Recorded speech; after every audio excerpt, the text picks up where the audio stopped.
What up, what up? All right, well, about to get started, and here we go.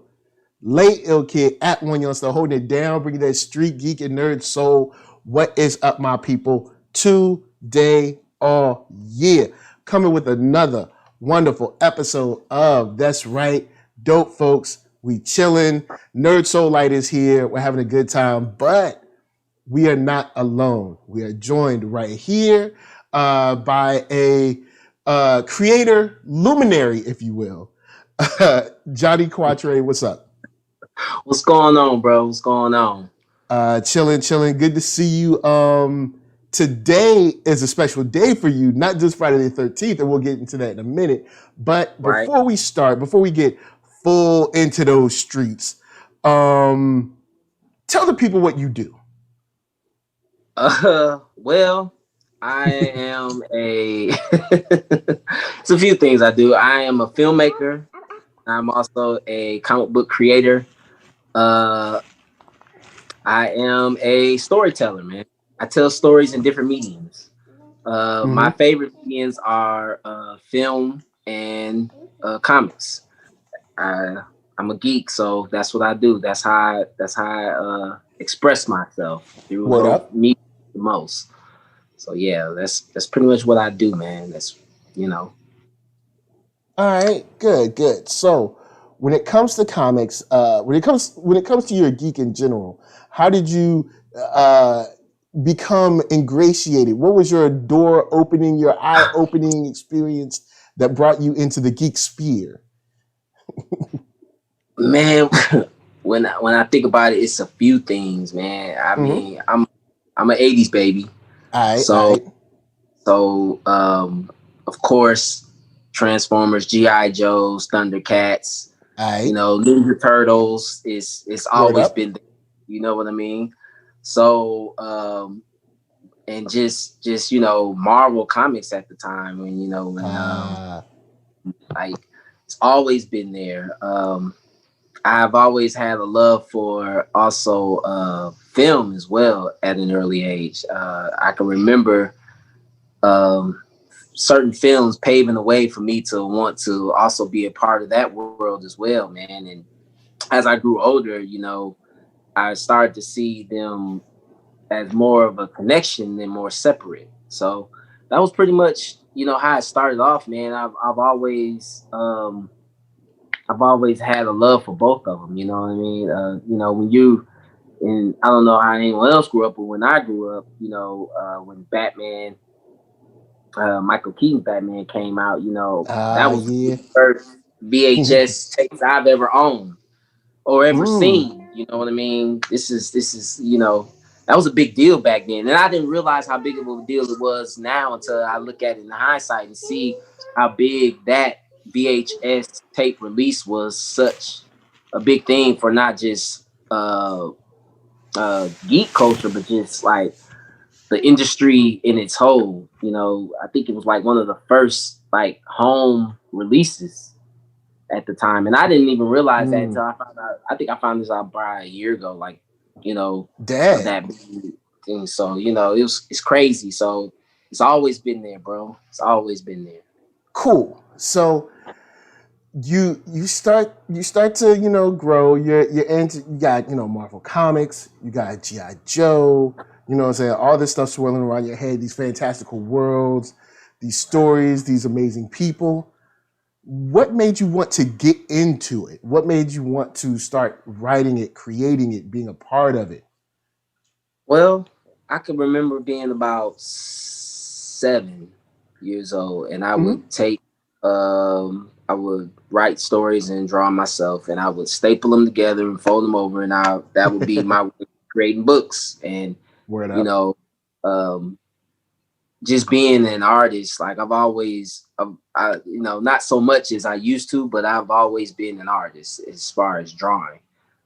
That's how I even got introduced to, before you pretty much doing anything, you learn how to draw. You learn how to scribble. That's usually the child's first expression, either taking a pen and doing something or making a sound or a song or anything like that. That's nice.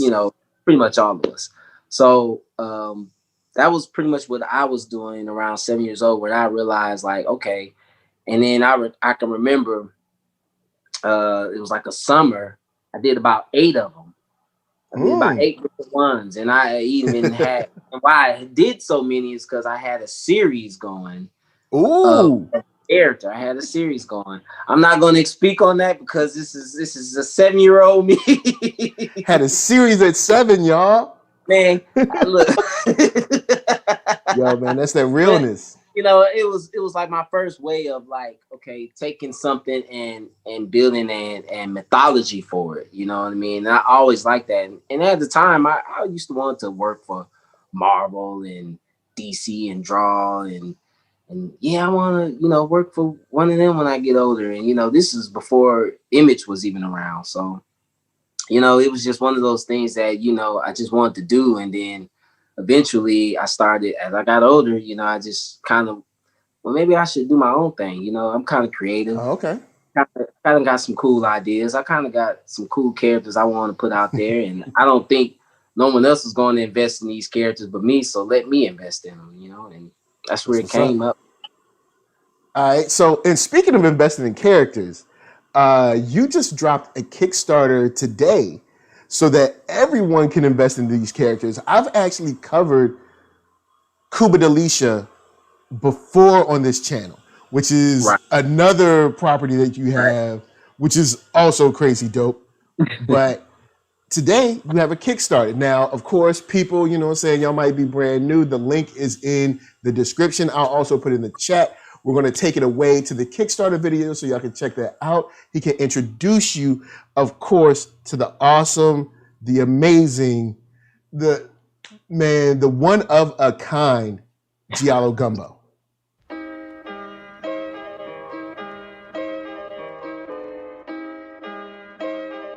Sit down with all of my filmmaker and comic book creator Jahni Kwatre here, and this is my project, Giallo Gumbo. I'm excited, so let's get into it. The Black Seminoles are Gullahs who escaped slavery from rice plantations throughout South Carolina and Georgia. They built their own settlements on the Florida frontier, fighting a series of wars to preserve their freedom, and ended up being scattered across North America. During these wars, they not only fought the evils of man, they also encountered the evils against man. These evils were occult, monsters, demons, witches, and duppies, all entities of the paranormal netherworld. These jobs are labeled as shamus, paranormal shamus. A paranormal shamus does detective solving cases that rids the human world of all things neither that threatens mankind's peace. The tribes form what they call the Nye Council, celestial beings from all tribes that monitors activities, mantle inheritances, training, rules, regulations, and yes, payments. Payments for each case solved of all active and retired families that are contracted by blood as paranormal shamus. Giallo Gumbo is the tale of me, Pavi Peru, a woman born of Gullah Geechee descent. I'm an aspiring singer known to the Norm de Gua as Recherche. To the underworld of the occult, my alter ego Recherche is a feared yet highly skilled paranormal shamus. I'm the only living heir to my family's bloodline, and it's my job to keep business alive, to save them all from damnation of the afterlife. Not only am I the heir of the Peru shamus mantle, I've also inherited the family's debt. a wretched course that has killed off all my kinfolks. I does this all while following my dreams to become the world's famous R&B diva, of living in the limelight while battling occult monsters of the twilight. And this is how I've come across the various, eccentric, and often dangerous characters. Nice rewards like t-shirts. We'll also be getting at least 2 issues out this go round. The 0.5 issue Fleurit Africaine, which is the short story about Earth Girl. And then we also have the double feature issue 1 of My Sister and Me and Sign Them Papers. And those stories will feature Recherche and the twin sisters known as Rakik and Riday. And from that's where the fun all begins from Giallo Gumbo. Take a look at the Kickstarter, and you like to get direct access to all things Gumbo, donate to the Kickstarter and you'll be able to do that. Thank you for all your support, and I hope you like what you see and that we continue to be able to give you some of that flavorful gumbo that you love from us. And always remember to know what's in your gumbo. Thanks and happy campaigning. Peace. I called a meeting to have a sit down with all of my demons. Told them you work for me now. Either play my way or you can leave out. I called a meeting to have a sit down with all of my demons. Told them you work for me now. Either play my way or you can leave out. Yo. All right, so straight up, we've talked offline before, but I've liked this for a while. Second I saw the artwork for Cuban Alicia and Giallo Gumbo, like way back, I was into it. I was sold.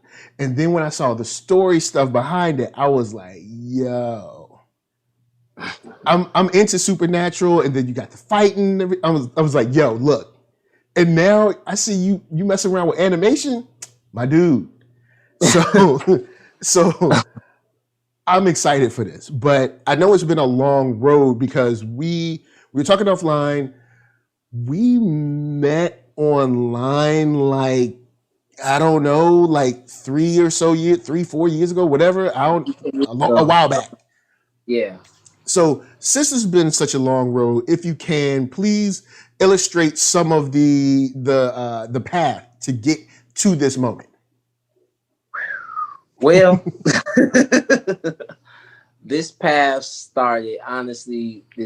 first started back in 2003. Okay. This is when I first started doodling the very first 2 leads of the series. All right. Which is who we know as Earth Girl, and the male lead as Stanchik. And those were the first 2 doodles I made in high school. And at the time, you know, I was in cartooning class in high school. And our final was to create a 5-page book. And at the time, this was it. And at the same time, you already been there. You like 5 pages. Yeah, I did 8. Yeah, I did 8 books in 7. I was geek. I was geek, man. I was geek, and I was so geeked. I put too much time in. I think I only got to about 3 pages because it you know, man. Gotta respect the panel artists, man, the panelists, man, because man, that's when I realized that I needed assistance because I was slow at drawing, bro. Like sequential art is definitely a skill unto itself. It's a skill, man. It's a skill. So, you know, I've always, like I said, being an artist and always respecting even better artists. Like people gotta show love to the time that it takes to do that. There's a lot of love into it and a lot of like time. So, you know, but yeah, so I only end up getting the 3 pages, but you know, my teacher liked what I did so much, you know, she liked what I did, and unfortunately she kept what I did. I never did get that back, you know. So I don't even remember her name, but hey, art teacher got that. I need that. I need that. Yeah, but no, it was a different title back then. I was calling it Rotten Apples, and I just love the idea of writing about shady characters, film noirs and horror. Nice. I just like dwelling in the darkness of things. You know, it's fun. You know, you get to do things on page that you can't do in real life. So you know, I just love just relishing in horror. And so that's where it started at. And then fast forward, you know, I had been playing with it for about a couple of years. This was like my junior year in high school. So I had been playing with a couple of years. And then got to college, changed my major from animation to visual effects and motion graphics. So I wasn't in high demand of drawing as usual. So I started to focus more on storytelling and just character designs and designing and getting that more so in perspective, because I wasn't a fast panel drawer. When it came to panels, man, background, I'm terrible. I was terrible, but people I had a real knack for, you know what I mean? Especially when I was drawing women. Like I used to always like draw women a lot. So I had a knack for that. But background and, you know, all the boring stuff to draw, man, I just couldn't do it. So I really started focusing on storytelling and like, okay, well, let me team up with someone while I paint the vision. Let me team up with a drafter to, you know, help up with this. And, you know, it became a long process of me just writing and doodling. This is like 2009. So, and then I went through a little phase where, you know, father passed away and I just stopped drawing completely. And all I did was write. And I was getting more into the film world. By this time I had finally made my first student film. And, you know, I just started realizing like, okay, if I could, you know, get this once, and by this time, this is when Sin City and what's the Greeks, not the Greeks, but the 300? 300. Gotcha. When I saw those movies, that's when I realized, wow, you can make a panel and put it on there. Now, this idea had already played in my head. I always wondered why, like the Spider-Man adaptations, the Batman adaptations never really did that. You know, I was like, why don't you just look at the panel and shoot the shot? And then I was like, maybe it's not possible. Then Robert Rodriguez, you know, hey, he showed us it's very possible. So then that's when I started to write for screen. Like, I'm going to write a comic book just to shoot it in the screen. That was the purpose. And, you know, started in with that. And then, you know, it was there. I put it down. I go back up, put it down, go back up. Look at these characters. They changed over the years. They evolved over the years as my writing got stronger, as my world building got stronger. They became stronger. They became more identifiable. You know, I started to see what the story was becoming. And then I realized, okay, these characters that I'm creating are actually essence of me that I'm telling the story through. And, you know, I started kind of each character started to pull for me in different ways. Even the worst ones, they have a little bit of me in them. not the way left stuff, but you know, just little things that I just started kind of relating. Yeah, just small things. And so then, you know, by like 2013, man, I kind of went back, looked at some old sketches, and I was like, let me get with a better hand and see what this could be. You know, I had a friend of mine, man, that told me, dude, you should do this. And I'm like, you thinking it could be something? He's like, yeah, you should make it something, bro. Like, you should. Right. So that's what I did.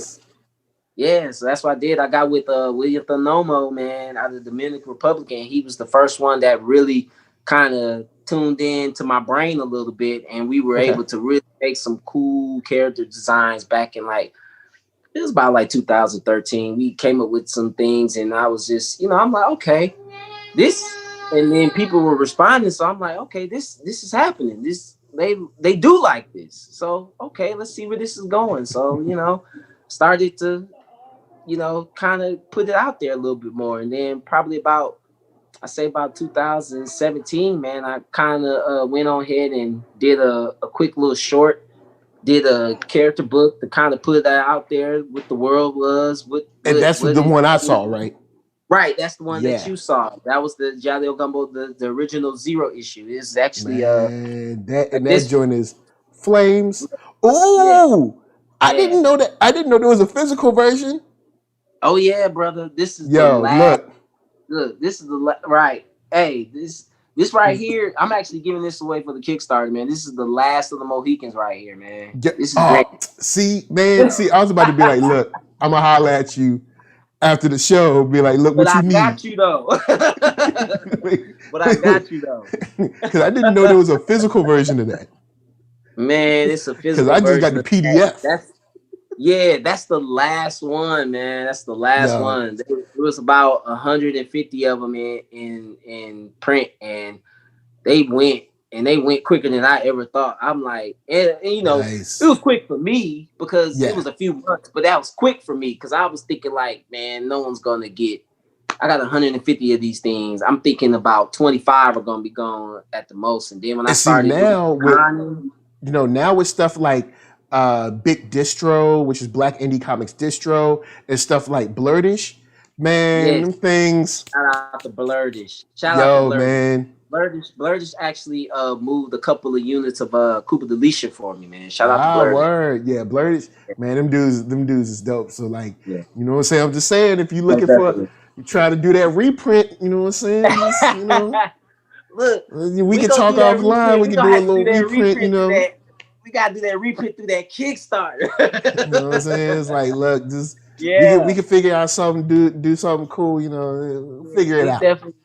We definitely gonna when I do reprint it, it's definitely gonna be an updated, remastered, like overhaul. Yeah, we're going because what I'm planning to do now is to give a distinctive look to the series. So when people see it, they know it's what it is, you know what I mean? It's like almost like if you look at Dragon Ball Z, you know that's Dragon Ball Z. Yeah. When you look at Evangelion, you know that's Evangelion. You know it's the art style. You know all of that. So that's what I want to do for Giallo Gumbo is make sure that when people see it, they know, oh, you know, that's Gumbo. You know what I mean? So that's where it was me focusing on the aesthetic look of it. And it, you know, I had to take a fall back from that. Like I said, that was 2017. So it's 2020 now. So, you know, I had to take a fall back to revamp it. Hey, everybody watching, watching, this stuff started in 03. All right. Yeah. 03. 17 years. All right. I just want y'all to know, like, for all y'all that, oh man, it's been 2 years. Well, guess I'll pack it up. No, no, man. If you got something dope, push that joint. So push it, man. Since you here, there's an interesting tag on your Kickstarter that says Dirty South Grindhouse.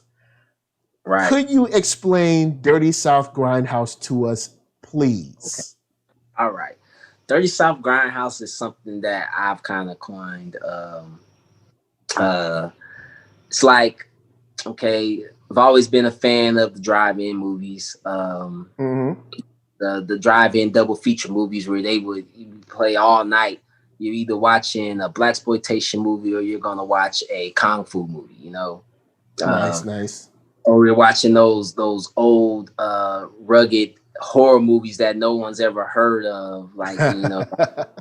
You probably heard of them now, but back then they weren't popular. Like your Hell Nights. They were kind of like these B movie, but still gritty type joints. Way, Basket Case. I mean, they're movies that I will only see through my uncle. My uncle had the biggest collection I ever seen in my life. It looked like Blockbuster in his house. So I would see all these like these throwaway B movies, man. And I'll just be like, man, you know, and then I started seeing like where they come from, and they started off in like grindhouse theaters. And they, you know, once video came, that's when they got to the home.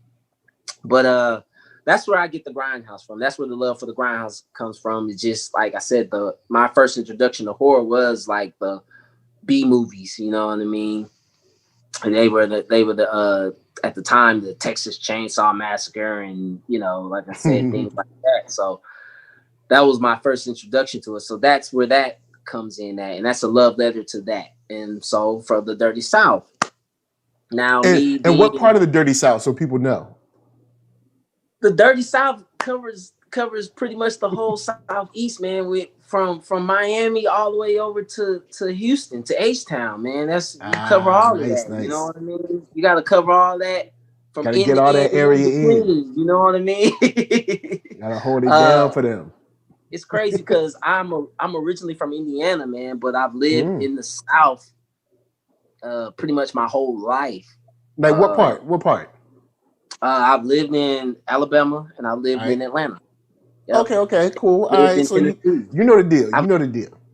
I bounced around, you know what I mean? I bounced around. Plus, you know, my people from Louisiana, you know what I mean? That's where my roots are originally from.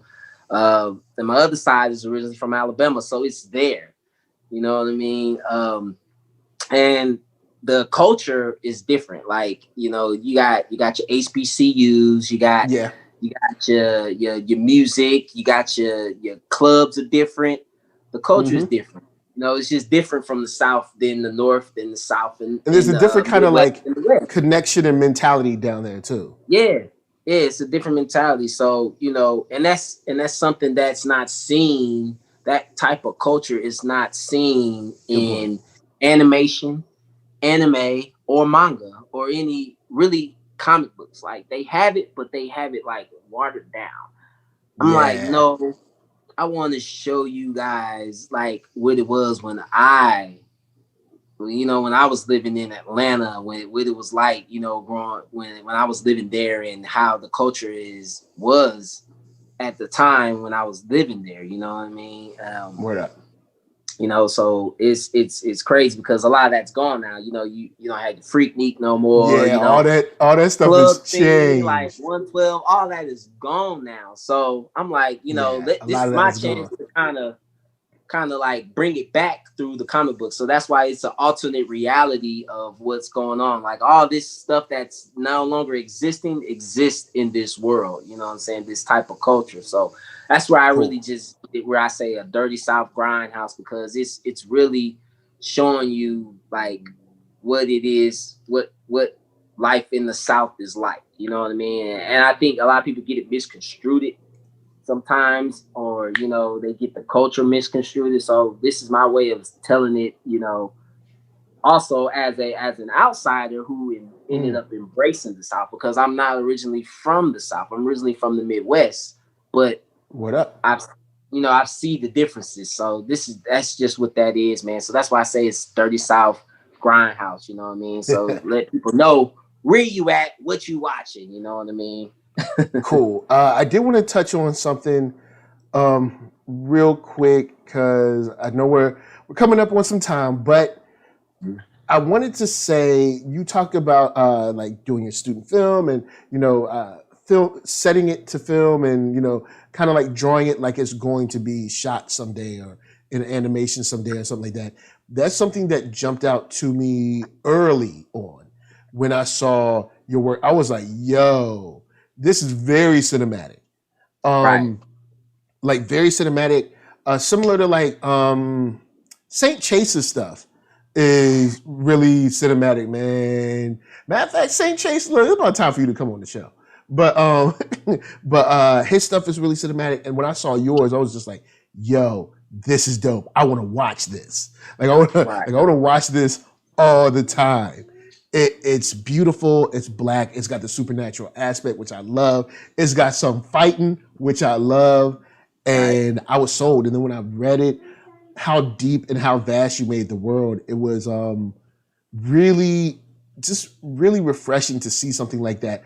Of course, with the mind and the thoughts of Blackness behind it, because usually, you know, Black people are on the page, but there's other people that are not Black writing those stories, and they don't always have the cultural connection for like those references and things that they just don't have, because they just didn't live those lives.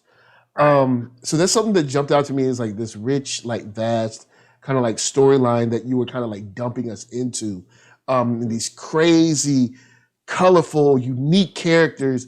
And I was blown away, and I was sold. So before we get out of here, I got two questions. I guess the first question is, where do you see Giallo Gumbo going, Cuba Delicia going? What do you want to do with them? For right now, I had ambitions to you know, take it as high as live action, but for right now, I really want to focus on the literature. I want people to fall in love with stories, because the stories are really what I've spent most of my time working on. You know what I mean?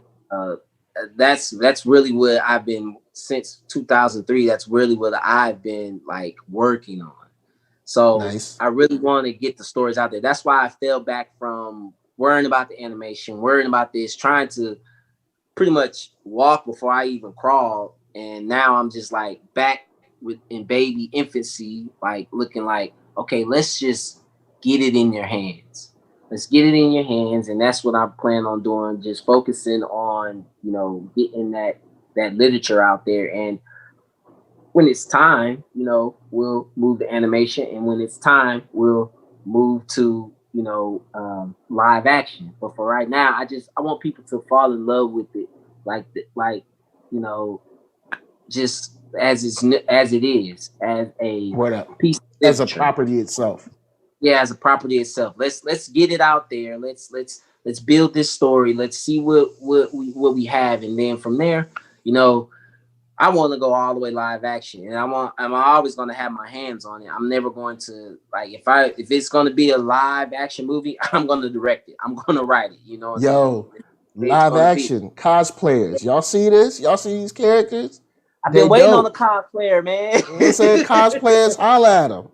Man, I've been waiting on the cosplayer. Yo, cosplayers, you know what? Actually, we gonna be here. But before we get out of here, for the people, why should they go support the Kickstarter for Giallo Gumbo? Well, if you're looking for authenticity in Black culture, when it comes to art, when it comes to dialect, when it comes to storytelling, when it comes to just representation, and you want something new that's maybe a little bit familiar, but a little different, then, you know, give me a shot. Lend me your eyes, lend me your ears, and give me a shot. You know what I mean? And I feel like I could entertain, and I feel like they will enjoy it, and, you know, hopefully it'll open up an avenue for others to start coming forward, because it's a lot of us out here that's been working on stories for 17 years and ain't got no love. So, you know, we out here. So you guys want representation?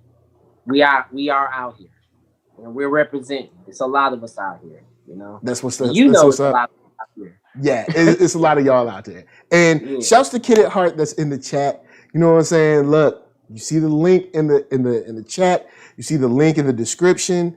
Yo, go check out Giallo Gumbo. It's worth your time. Everyone who's watching on the replay, it is worth your time. I've already seen a little bit from way back, and it's looking even better and better. And that animation stuff, I'm like, yo, Netflix, holla at them. Just don't lowball them. But Netflix, hey, look, y'all raising prices. Don't lowball nobody. I'm just saying. You know what I mean? Like, look, hey, let's just keep it real. Hey, when Netflix hit me with that bonus, I was like, what? It's like, hold up, your price is going up? Why are these people talking about you lowballing them? So before we get out here, where can the wonderful people online find you? Where can they find Cuba Alicia, Giallo Gumbo, all that? Okay, right now, we are out of print until further notice, but you can definitely you can definitely back the Kickstarter, and that's where we are going to be doing our first reprint and first prints of actual first issues of Giallo Gumbo, and we're actually going to do a remastered version of the zero issue that was the character book, and with all the extra character artwork that you don't see that you can get in hand. It is physical, and for Cuba Delicia, it's also going to be available through the Kickstarter at certain tier levels as well. And that, as I said, that's going to be where we're going to do our first print, and you can catch us at Melanin Manga, which is on IG, or you can catch us at Giallo Gumbo, Giallo_Gumbo on IG as well. Catch us at those two places, and also we're on Facebook on the Giallo Gumbo. So catch us there, and we're always giving updates on when we are dropping new content and when new content is going to be printed. So, but definitely, if you want it right now, the soonest you can get it is back in that Kickstarter. We're trying to have that to you by spring of 2021. Yo, so man, back that Kickstarter. Drop $1 in the bucket. You know what I'm saying? Look, he likes the money that jingles, but he would rather the kind that folds, and a whole lot of it. You know what I'm saying? I know y'all getting ready to make it rain on some folks. We coming into that season. Make it rain on them. You know what I'm saying? Go in there, put a couple dollars, a little bit in there digitally, throw it in there. So with that said, of course, shouts out to the chat. Kid at Heart in here. You came late, but we here. We still love you. Anyway, NERDSoul, Facebook, Instagram, Twitter, all them places. YouTube is the hub. So hit a thumbs up if you like what you see. Hit a thumbs down if you don't, but you hit that thumbs down. Oh, and you don't want no more of that. So, with that said, podcast if you would rather listen, and Spotify for that music, because don't sleep. Your brother got rhymes and beats. Speaking of beats, we are going to leave you with Arcatron. That's ARCKATRON.com. The Space Bridge is out right now. I'm on it. PL Parker Lewis is on it. And High Sign is on it. It's dope. So, from us to you, we're saying thank you for watching. Thank you for chilling with us. And peace. And aren't you so glad? Aren't you so happy that you came through and you learned something? I know you are. Anyway, we out. Oh, man. That's what's up. That's what's up.